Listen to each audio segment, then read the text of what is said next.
عراق، شام اور لبنان میں موجود ایرانی نواز ملیشیاؤں نے بھی متحرک ہونا شروع کیا، جن میں سب سے نمایاں حزب اللہ ہے۔ ایرانی اسٹیبلشمنٹ نے واضح الفاظ میں کہا کہ یہ حملہ ایران کی خود مختاری پر براہ راست حملہ ہے، جس کا جواب پوری شدت سے دیا جائے گا۔ تہران کی سڑکوں پر عوامی جذبات ابل پڑے اور لاکھوں لوگ سڑکوں پر نکل کر امریکہ اور اسرائیل کے خلاف مظاہرے کرتے نظر آئے۔ تاہم یہ جھڑپ محض اسرائیل اور ایران کے درمیان دو طرفہ جنگ کا معاملہ نہیں، اس کے پیچھے خطے کے وسیع تر سیاسی، مذہبی اور تصویراتی تضاد چھپے ہوئے ہیں۔ حالیہ برسوں میں اسرائیل کی حماس کے خلاف کارروائیاں، غزہ کی پے در پہ تباہیاں اور لبنان میں حزب اللہ کے ساتھ بڑھتی ہوئی کشیدگی دراصل ایک بڑے منصوبے کی جھلکیاں تھیں۔ ایران نے ہمیشہ فلسطین کی حمایت میں آواز بلند کی اور حماس اور حزب اللہ کی عسکری و مالی مدد کرتا رہا ہے۔ یہی حمایت اسرائیل اور مغربی طاقتوں کی نظروں میں ایران کو خطرہ نمبر 1 بنا چکی ہے۔ امریکہ کی مداخلت جو بظاہر ثالثی یا امن قائم رکھنے کے دعوے کے تحت ہوتی ہے، دراصل ایران کے مفادات کا تحفظ کرنے کا دوسرا نام ہے۔ امریکی تھنک ٹینکس اور انٹیلیجنس ادارے طویل عرصے سے ایران کے جوہری پروگرام کو ختم کرنے کی حکمت عملی پر کام کر رہے ہیں، اور یہ حالیہ حملہ اسی منصوبے کی عملی صورت ہو سکتا ہے۔ اسرائیل کی جنگی تیاریوں پر اگر غور کیا جائے تو یہ صاف ظاہر ہوتا ہے کہ ان کا ہدف صرف ایران نہیں بلکہ پورا مشرق وسطیٰ ہے۔ اسرائیل کے عسکری بجٹ میں بے پناہ اضافہ، نئے جنگی طیاروں کی خریداری، خفیہ ایجنسیوں کی سرگرمیاں اور سعودی عرب، متحدہ عرب امارات اور بحرین جیسے عرب ممالک کے ساتھ خفیہ سیکیورٹی معاہدے، یہ سب اسی طرف اشارہ کرتے ہیں کہ اسرائیل خطے کی واحد طاقت بننے کی طرف تیزی سے بڑھ رہا ہے۔ گریٹر اسرائیل کا خواب جو صہیونی نظریے کا بنیادی ستون ہے، اب صرف ایک خیالی نہیں بلکہ ایک تدریجی حقیقت بنتا جا رہا ہے، اور ایران اس خواب کی راہ میں سب سے بڑی رکاوٹ ہے۔ اس تناظر میں اسرائیل کی جانب سے ایران پر کیا گیا یہ حملہ نہ صرف ایک عسکری اقدام ہے بلکہ ایک علامتی اعلان جنگ بھی ہے، جو تہذیبوں، عقیدوں اور خطوں کی حدود سے بڑھ کر ایک عالمی تصادم کی شکل اختیار کر سکتا ہے۔ اگر حزب اللہ، حماس یا دیگر شیعہ ملیشیا گروپس مکمل طور پر متحرک ہو جاتے ہیں تو یہ تنازع لبنان، شام، یمن اور عراق تک پھیل سکتا ہے۔ امریکہ کی موجودگی، روس اور چین کی خاموش پالیسی اور عرب دنیا کی اندرونی تقسیم اس صورتحال کو مزید پیچیدہ بنا رہی ہے۔ یہ تصادم اگر طول پکڑتا ہے تو دنیا ایک نئی عالمی جنگ کے دہانے پر آ سکتی ہے، جس کے اثرات صرف مشرق وسطیٰ تک محدود نہیں رہیں گے بلکہ یورپ، ایشیا اور حتیٰ کہ جنوبی ایشیا کو بھی لپیٹ میں لے سکتے ہیں۔ مجموعی طور پر یہ کہنا غلط نہ ہوگا کہ اسرائیل کا حالیہ حملہ محض فوجی کارروائی نہیں بلکہ ایک بڑے فکری، نظریاتی، جغرافیائی منصوبے کا حصہ ہے، جس میں ایران کے خلاف ہر محاذ پر جنگ چھیڑی جا رہی ہے، اور اس ملک کا اصل ہدف وہ مزاحمت اور وہ روحانی مرکز ہے جو امت مسلمہ کو جوڑ کر رکھتا ہے۔ لہٰذا اب سوال یہ نہیں کہ یہ کیوں ہوا، بلکہ سوال یہ کہ اس کے بعد کیا ہونے والا ہے، اور کیا امت مسلمہ اس کے لیے تیار ہے۔ ناظرین، جب ہم ایران اور اسرائیل کے درمیان جاری کشیدگی کو وسیع تر عالمی تناظر میں دیکھتے ہیں تو یہ واضح ہو جاتا ہے کہ یہ محض دو ممالک کے درمیان فوجی محاذ آرائی نہیں بلکہ اس کے پیچھے پوری دنیا کی شیطانی طاقتیں متحرک ہیں۔ امریکہ، برطانیہ، فرانس اور دیگر مغربی طاقتیں بظاہر امن، جمہوریت اور استحکام کے نعرے بلند کرتی ہیں، لیکن در حقیقت ان کے فیصلے صہیونی مفادات اور دجالی ایجنڈے کے تابع ہوتے ہیں۔ ایران کے خلاف اقتصادی پابندیاں، اس کے جوہری پروگرام پر عالمی تشویش اور بار بار کی گئی دھمکیاں دراصل اسی بڑے منصوبے کا حصہ ہیں جسے نیو ورلڈ آرڈر یا دجالی نظام کہا جاتا ہے۔ یہ نظام دنیا کو ایک ہی حکومت، ایک ہی معیشت اور ایک ہی مذہب کے تحت لانے کا متکبرانہ خواب ہے، اور اس خواب کی تعبیر کے لیے راستے کا سب سے بڑا کانٹا ایران، فلسطین اور وہ مسلمان مزاحمتی قوتیں ہیں جو ظلم کے خلاف آواز بلند کرتی ہیں۔ گریٹر اسرائیل کا منصوبہ صرف سیاسی نہیں بلکہ مذہبی بنیادوں پر استوار ہے۔ صہیونی عقائد کے مطابق اسرائیل کو نیل سے فرات تک پھیلایا جانا الہی وعدہ ہے، اور اس وعدے کی تکمیل کے لیے وہ ہر حد پار کرنے کو تیار ہے۔ موجودہ اسرائیلی قیادت، خصوصاً بنیامین نیتنیاہو جیسے لیڈر، کھلے عام اس منصوبے کا تذکرہ کرتے آئے ہیں۔ بیت المقدس کو دارالحکومت بنانے کی کوششیں، مسجد اقصیٰ کی بنیادوں کو کھودنے کے عزائم، فلسطینیوں کو بے دخل کرنے کی پالیسی، یہ سب اسی گریٹر اسرائیل کی راہ ہموار کرنے کے اقدامات ہیں۔ امریکہ کی خاموش حمایت، عرب ریاستوں کی بے بسی اور اقوام متحدہ کی ناکامی ان تمام مظالم کو نہ صرف جواز فراہم کرتی ہے بلکہ دجالی قوتوں کو مضبوط بھی کر رہی ہے۔ دجالی نظام کا ایک اور اہم ستون ون ورلڈ گورنمنٹ، یعنی ایک عالمی حکومت جو تمام اقوام کو ایک ہی مرکزی اقتدار کے تابع کرے۔ اس کے ساتھ جڑی ہوئی ہے ون ریلیجن کی سوچ، ایک ایسا مصنوعی مذہب جو تمام آسمانی مذاہب کو ضم کر کے انسان کو خدا سے جدا کر دے اور روحانی وابستگی کو مادی غلامی میں تبدیل کر دے۔ پھر آتی ہے ون کرنسی یعنی عالمی کرنسی کی بات، جو ڈیجیٹل نظام کے ذریعے انسان کو مکمل طور پر کنٹرول میں لانے کا ہتھ کنڈا ہے۔ یہ تینوں اجزاء، حکومت، مذہب اور معیشت، دجالی نظام کی بنیادیں ہیں جن کا مقصد دنیا میں وحی، نبوت اور روحانیت کا خاتمہ کرنا ہے۔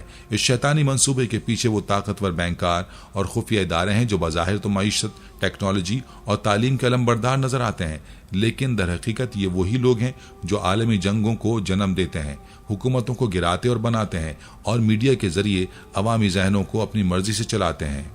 روتھ شیلڈ، راک فیلر اور دیگر بین الاقوامی خاندانی کارٹل صرف نام نہیں بلکہ پورے عالمی نظام کو کنٹرول کرنے والے خفیہ ہاتھ ہیں۔ ان کے زیر اثر کام کرنے والے میڈیا نیٹ ورکس جیسے CNN، BBC اور دیگر مغربی ادارے حقائق کو مسخ کرتے ہیں، مظلوم کو ظالم اور ظالم کو معصوم بنا کر پیش کرتے ہیں۔ احادیث نبویہ صلی اللہ علیہ وآلہ وسلم میں ہمیں واضح طور پر دجال کے پیروکاروں کی نشانیاں دی گئی ہیں۔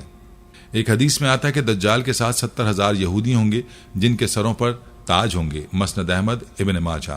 ایک اور حدیث میں نبی علیہ الصلوۃ والسلام نے فرمایا کہ دجال کا نظام ایسا شدید ہوگا کہ ہر مومن کو اپنے ایمان کی فکر کرنا پڑے گی، صحیح مسلم۔ دجال کے حواریوں کی پہچان ان کے اعمال، طاقت، فتنہ انگیزی اور ظاہری ترقی میں چھپی ہوگی، لیکن ان کی روح میں تاریکی، ظلم اور باطل کا غلبہ ہوگا۔ آج ہم دیکھ رہے ہیں کہ وہی قوتیں جو اسرائیل کو سپورٹ کر رہی ہیں، وہی قوتیں حجاب پر پابندی لگاتی ہیں، وہی قوتیں قرآن کو جلاتی ہیں اور وہی قوتیں مسلمانوں کے خلاف نفرت کی فضا بناتی ہیں۔ لہٰذا اسرائیل اور ایران کی یہ جنگ محض علاقائی تنازع نہیں بلکہ دجالی نظام اور اسلامی مزاحمت کے درمیان ایک روحانی اور فکری جنگ ہے۔ اس وقت دنیا کے ہر شخص کو یہ سوچنے کی ضرورت ہے کہ وہ کہاں کھڑا ہے۔ کیا ہم بے حس تماشائی بنے رہیں گے یا قرآن و سنت کے سچے پیروکار بن کر اس ظلم کے نظام کے خلاف کھڑے ہوں گے؟ کیونکہ اب بات صرف ایران یا فلسطین کی نہیں بلکہ پوری امت مسلمہ، بلکہ پوری انسانیت کے ایمان و ضمیر کی ہے، اور یہ وقت ہے بیدار ہونے کا، پہچاننے کا اور عمل کا، ورنہ دجال کا نظام ہم سب کو نگل لے گا۔ دنیا کی تاریخ ایک ایسے نازک موڑ پر کھڑی ہے جہاں ہر سمت افراتفری، ظلم، تباہی اور بے یقینی کا راج ہے۔ ایسے وقت میں ہر باشعور مسلمان کے ذہن میں سوال گردش کر رہا ہے، کیا یہ وہی وقت ہے جس کی خبر رسول علیہ الصلوۃ والسلام نے دی تھی؟ کیا ہم قیامت کی بڑی علامات کے دہانے پر کھڑے ہیں؟ احادیث اور اسلامی روایات میں قیامت کی علامات کو 2 حصوں میں تقسیم کیا گیا ہے: چھوٹی علامات جن میں سے اکثر رونما ہو چکی ہیں، اور بڑی علامات جن کا آغاز ایک ایسی ہولناک دنیاوی تبدیلی سے ہوگا جو انسانیت کو جھنجھوڑ کر رکھ دے گی۔ قیامت کی بڑی علامات میں سب سے پہلی اور اہم ترین علامت دجال کا خروج ہے۔ دجال کا فتنہ اسلامی عقیدے میں سب سے خطرناک اور بڑا فتنہ شمار ہوتا ہے۔ نبی کریم صلی اللہ علیہ وآلہ وسلم نے فرمایا، دجال کے فتنے سے ہر نبی نے اپنی امت کو ڈرایا اور میں تمہیں اس سے سب سے زیادہ خبردار کر رہا ہوں، صحیح بخاری۔ دجال کا ظہور مشرق سے ہوگا، ایک ایسے وقت میں جب دنیا ظلم، قحط، جنگوں اور روحانی زوال میں گھری ہوگی۔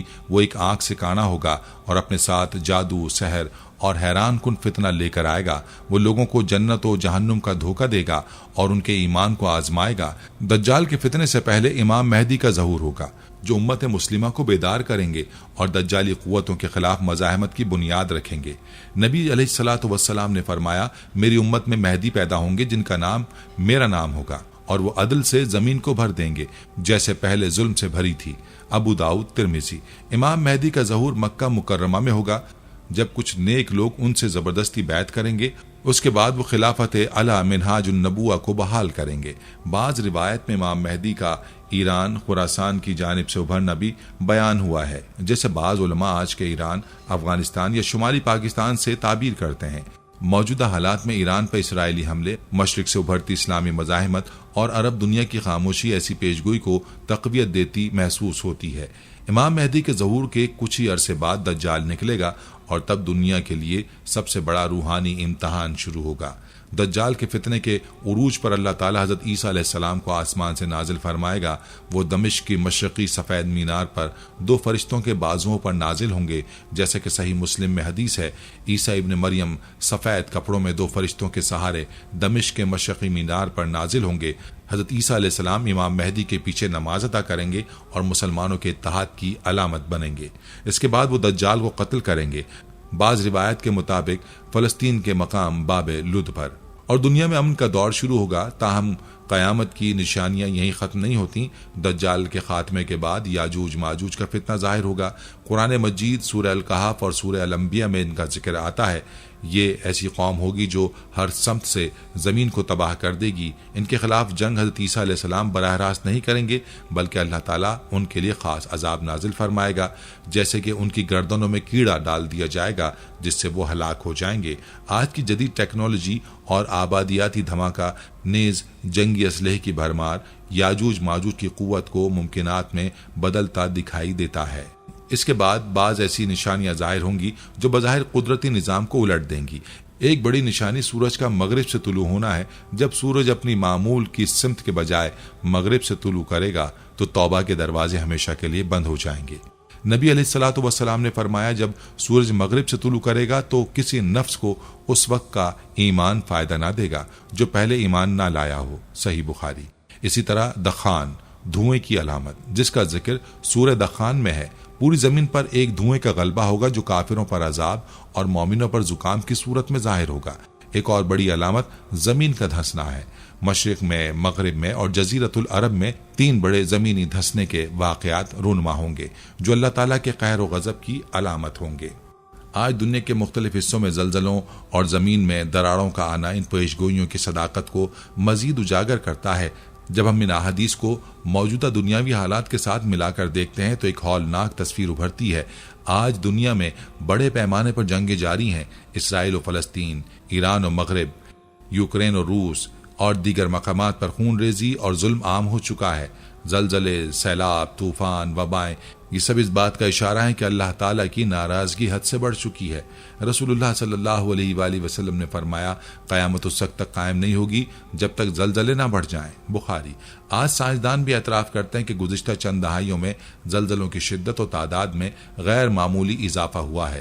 اسی طرح دجال کے فتنے کی راہ ہموار کرنے کے لیے عالمی میڈیا، تعلیمی نظام اور معاشی غلامی کے ذریعے ایک ایسا ماحول بنایا جا رہا ہے جہاں سچ کو جھوٹ اور جھوٹ کو سچ بنا کر پیش کیا جا رہا ہے۔ نوجوان نسل دین سے دور، مادہ پرستی میں گم اور فتنوں کی زد میں ہے۔ یہی وہ وقت ہے جس کے بارے میں نبی علیہ الصلوۃ والسلام نے فرمایا تھا کہ صبح کو آدمی مومن ہوگا اور شام کو کافر ہو جائے گا۔ ابو داؤد۔ لہٰذا وقت ہے جاگنے کا۔ یہ سب علامتیں ہمیں خبردار کرنے کے لیے ہیں، نہ کہ صرف سنانے کے لیے۔ اللہ تعالی ہمیں ایمان، بصیرت اور استقامت عطا فرمائے تاکہ ہم اس پرفتن دور میں سچ کو پہچان سکیں اور اس کے ساتھ جڑ سکیں۔ صدیوں سے مسلمان ایک ایسی ہستی کے منتظر ہیں جو ظلم کے نظام کو ختم کر کے عدل و انصاف سے دنیا کو بھر دے گی۔ وہ ہستی امام مہدی ہیں جن کا ظہور قیامت کی بڑی اور فیصلہ کن علامات میں شمار ہوتا ہے۔ مختلف احادیث نبوی صلی اللہ علیہ وآلہ وسلم میں ان کے ظہور کی نشانیاں، مقام، صفات اور فطرہ دجال کے خلاف ان کے کردار کی وضاحت کی گئی ہے۔ انہی احادیث کی روشنی میں اہل علم کی ایک بڑی تعداد اس بات پر متفق ہے کہ امام مہدی کا ظہور مشرق سے ہوگا۔ چنانچہ صحیح احادیث میں مشرق سے سیاہ جھنڈوں کے ساتھ ایک لشکر کا آنا اور خراسان سے مہدی کی مدد کرنے والی فوج کا ذکر پایا جاتا ہے۔ ابن ماجہ، الحاکم۔ ناظرین، واضح رہے کہ خراسان ایک تاریخی علاقہ ہے جس میں موجودہ دور کا مشرقی ایران، افغانستان اور شمال مغربی پاکستان شامل ہیں۔ اس حوالے سے اہل حدیث، شیعہ اور دیگر مکاتب فکر کے علماء نے بھی اس علاقے کو ظہور مہدی کے تناظر میں نہایت اہم قرار دیا ہے۔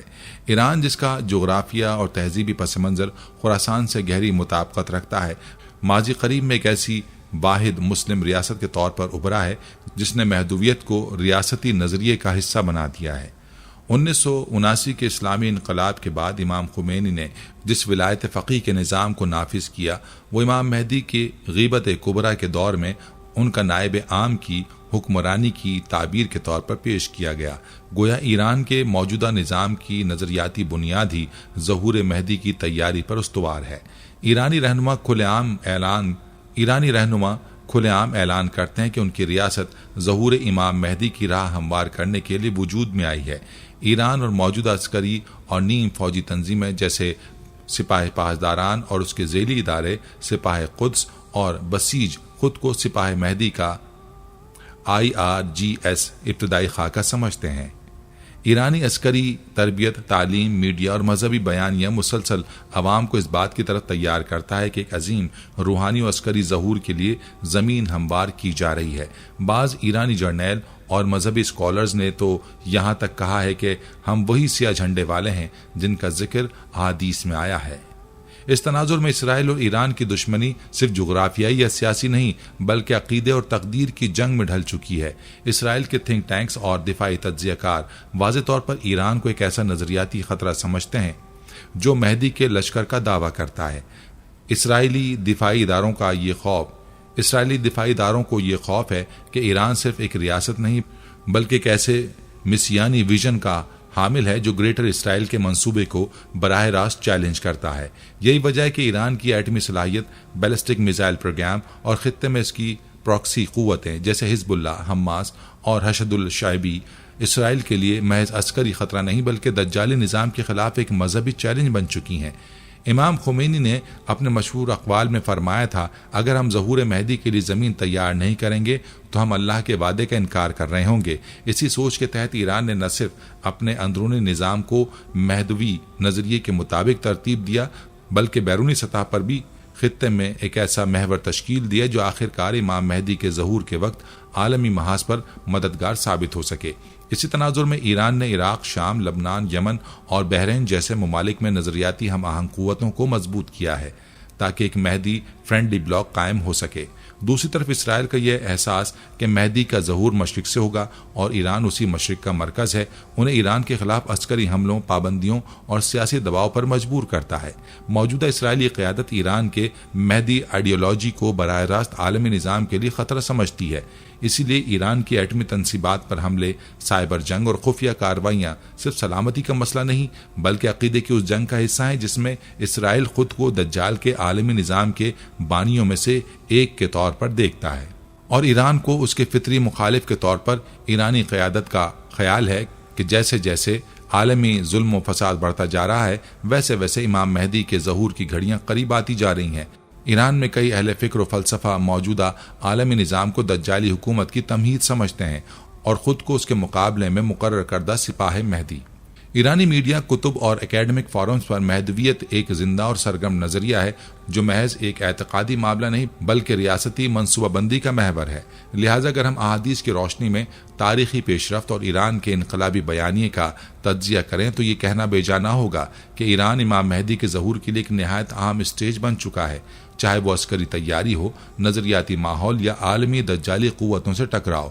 ایران بلا شبہ اس روحانی اور عالمی مارکے میں ایک فعال کردار ادا کرنے والا ہے، اور یہی وہ پہلو ہے جو اسرائیل اور اس کے اتحادیوں کو سب سے زیادہ خوفزدہ کرتا ہے کہ ایک مہدی دوست مشرق ان کے دجالی منصوبوں کو خاک میں ملا سکتا ہے۔ حضرت علی کرم اللہ وجہہ کا ایک قول ہے جو دل کو ہلا کر رکھ دیتا ہے، آخری زمانے میں فتنے ایسے ہوں گے جیسے اندھیری رات جن میں حق اور باطل میں تمیز ختم ہو جائے گی۔ یہ وہ وقت ہوگا جب فتنہ ہر دروازے پر دستک دے گا، جب سچ جھوٹ لگے گا اور جھوٹ سچ دکھائی دے گا۔ آج اگر ہم اپنی دنیا پر ایک نگاہ ڈالیں تو گویا یہی حدیث ہمارے سامنے مجسم ہو چکی ہے۔ ہر طرف فتنہ، خوف اور خون ریزی کا عالم ہے۔ زمین انسانی لہو سے تر ہو چکی ہے۔ فلسطین، شام، عراق، افغانستان، یمن اور اب ایران پر حملے۔ ہر طرف مسلمان ہی مسلمان کو قتل کرتا نظر آ رہا ہے یا ان پر ظلم کے پہاڑ توڑے جا رہے ہیں۔ کیا ہم ان لوگوں میں سے ہیں جو صرف خبریں سن کر افسوس کرتے ہیں، یا ہم ان میں جو اللہ کے سامنے جھک کر کہتے ہیں اے رب ہمیں ہدایت دے، ہمیں معاف کر، ہمیں بیدار کر؟ یہ ویڈیو تمہیں ڈرانے کے لیے نہیں تھی بلکہ جگانے کے لیے تھی۔ یہ تمہیں خوف میں مبتلا کرنے کے لیے نہیں بلکہ تمہارے ایمان کو بیدار کرنے کے لیے تھی۔ ہماری نسلیں ہمیں دیکھ رہی ہیں۔ آنے والے دنوں میں اگر امام مہدی کا ظہور ہوتا ہے، اگر دجال نکلتا ہے، اگر عیسیٰ ابن مریم نازل ہوتے ہیں تو کیا ہم اس وقت اندھیروں میں ہوں گے یا روشنی کے ساتھ کھڑے ہوں گے؟ کیا ہم اس لشکر میں ہوں گے جو حق کے ساتھ ہے یا ان ہجوموں میں جو صرف تماشائی ہیں؟ ہم سب کو آج ہی ابھی اسی لمحے اللہ کی طرف رجوع کرنا ہے، خود بھی اور دوسروں کو بھی جگانا ہے۔ اسی لیے ہم تم سے گزارش کرتے ہیں اس ویڈیو کو دوسروں تک پہنچاؤ، اسے پھیلاؤ۔ یہ پیغام صرف تمہارے لیے نہیں، امت کے لیے ہے۔ اپنے دوستوں، اپنے خاندان اور ساتھیوں کے ساتھ بھی اس بیداری میں حصہ بناؤ۔ اللہ ہمیں ہدایت دے، ہمیں بچائے اور حق کے لشکر میں شامل ہونے کی توفیق عطا فرمائے، آمین۔ ناظرین، یہ تھی ہماری آج کی ویڈیو۔ ہم امید کرتے ہیں کہ آپ کو ہماری آج کی یہ ویڈیو ضرور پسند آئی ہوگی۔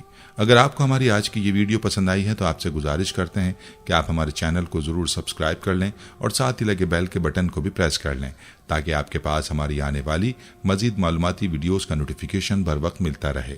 سبسکرائب کے ساتھ ساتھ ہماری ویڈیوز کو لائک بھی کریں اور اپنی قیمتی رائے کا اظہار کمنٹس میں ضرور کریں۔